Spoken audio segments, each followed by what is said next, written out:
నెలకు 1000 రూపాయల చొప్పున రాష్ట్రంలో 1,08,000 మందికి సంవత్సరానికి ఈ ఒంటరి మహిళలకు 130 కోట్ల రూపాయల ఆర్థిక సహాయం అందజేయబోతున్నామని చెప్పి ఈ సందర్భంగా నేను గుర్తు చేస్తున్నా.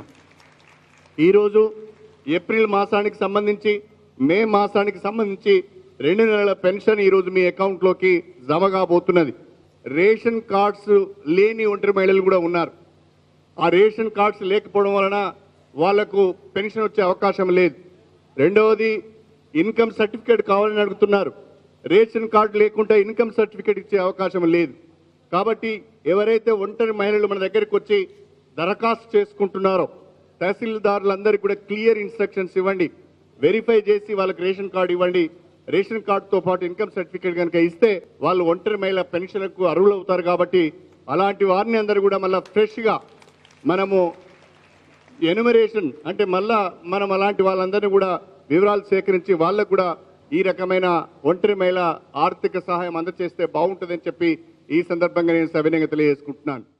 కానీ ఒకటి గుర్తుంచుకోవాల్సింది ఏంటంటే ఈ పెన్షన్ ఒక్కటే కాదు, ఇప్పుడు ఈ పెన్షన్ వస్తుంది అని గుర్తించగలిగాము కాబట్టి ఇప్పుడు ఈ విమెన్కి ఇంకేమి బెనిఫిట్స్ ఇవ్వగలము అనేది కూడా మేము ఎక్సర్సైజ్ చేయబోతాము.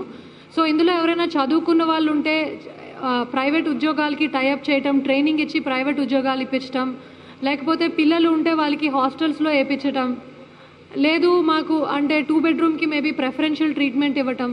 సో ఇది ఉత్తి పెన్షన్ లాగా కాకుండా ఒక కంప్లీట్ సోషల్ సెక్యూరిటీ నెట్ లాగా మనం చూడాలి. అంటే ఉత్తి పెన్షన్ ఇచ్చి ఉత్తి 1000 రూపాయలు నెలకే కాదు.